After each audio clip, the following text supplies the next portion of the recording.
सभी सनातनियों को हमारी प्यार भरी राम राम। धर्म प्रेमियों, हमारे देश के अंदर इस समय बड़ी धूमधाम के साथ जो पर्व मनाया जा रहा है वो पर्व है छठ पूजा का।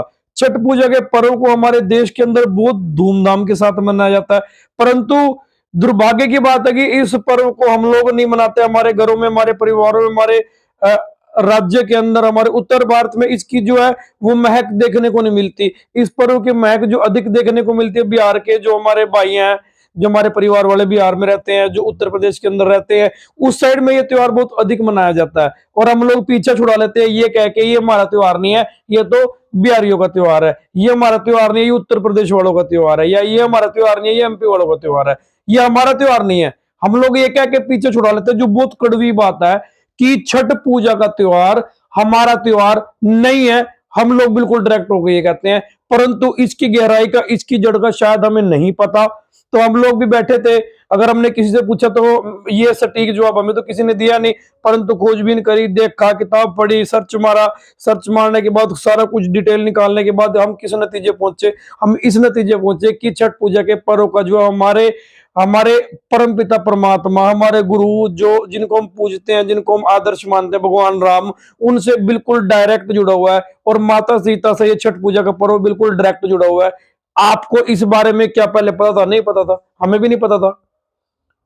हमें भी इस बारे में नहीं पता कि ये भगवान राम और माता सीता जुड़ा हुआ पर्व है। अगर आप इस पर्व के बारे में पूरी डिटेल से जानना चाहते हैं तो इसको स्किप मत करना।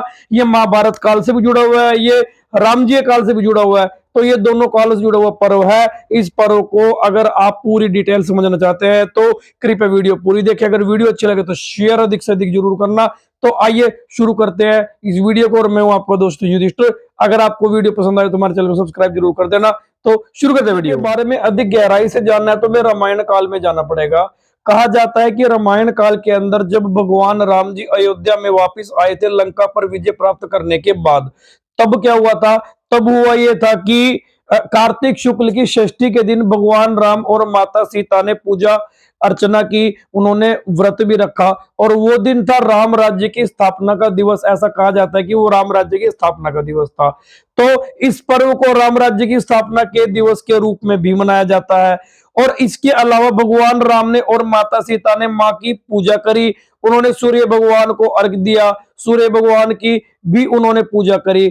कार्तिक शुक्ल षष्ठी के दिन उन्होंने भगवान सूर्य भगवान की और माता की पूजा करी। उसके बाद, उस दिन व्रत करने के बाद अगले दिन जो है वो अयोध्या के अंदर बहुत बड़ा अनुष्ठान होता है। अनुष्ठान के बाद भगवान राम ने सूर्य भगवान को जल दिया।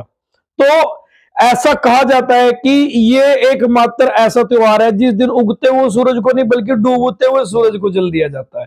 तो अगर इस दिन भगवान राम हमारे भगवान है, जिनको हम आदर्श मानते हैं, जिनके बताए नक्शे कदम पर हम चलना चाहते हैं, जिनको हम कहते हैं कि उन्होंने ऐसा जीवन जिया जो कोई नहीं जी सकता, तो उन्होंने व्रत भी किया भगवान राम ने। जो ये कहते हैं ना कि जेंट्स व्रत नहीं रखते, तो ऐसा कहा जाता है कि भगवान राम ने माता सीता के साथ व्रत रखा, और अयोध्या वासियों के परिवारों के अंदर, अयोध्या वासियों के जीवन के अंदर खुशहाली आए, उसके लिए भी उन्होंने व्रत रखा।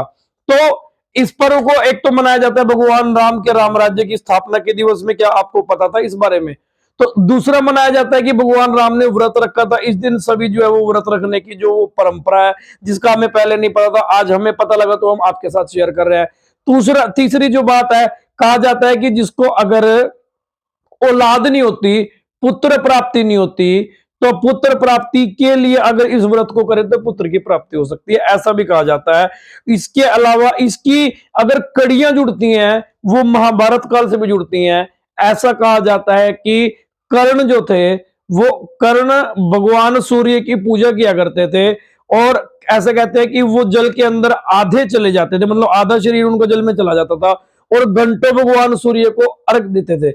और भगवान सूर्य को अर्घ देने के बाद, घंटों उनकी पूजा करने के बाद, जो कर्ण को जो बल मिला, जो तप मिला, जो तेज मिला, जिसके द्वारा महाभारत काल के अंदर कर्ण एक बहुत बड़े योद्धा बन के आए, वो सूर्य भगवान के दिए हुए जो जो उन्होंने, सूर्य भगवान ने उनके ऊपर कृपा करी, उसका असर था।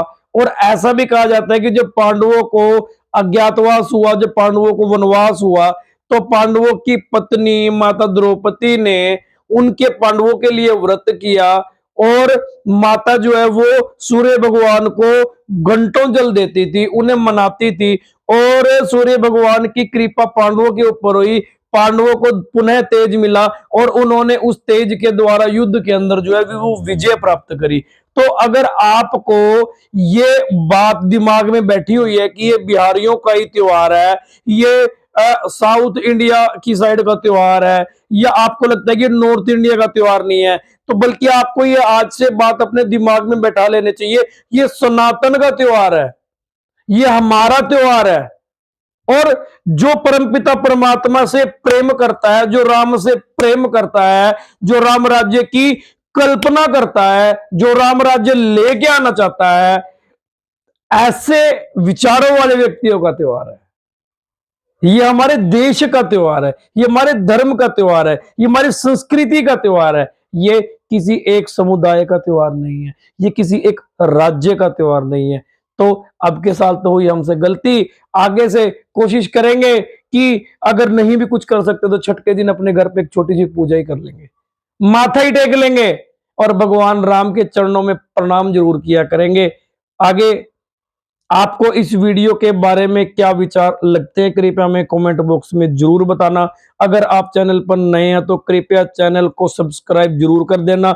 अगर वीडियो अच्छे लगे तो अधिक से अधिक लोगों तक शेयर करना। हाँ, इस दिन भगवान राम ने व्रत किया था तो व्रत करने की कोशिश भी जरूर करना। तो धन्यवाद, मिलते हैं अगली वीडियो के अंदर। मैं युधिष्ठिर मिल लेता हूं आपसे विदा, तब तक के लिए राम राम, जय सिया राम, जय सनातन मित्रों।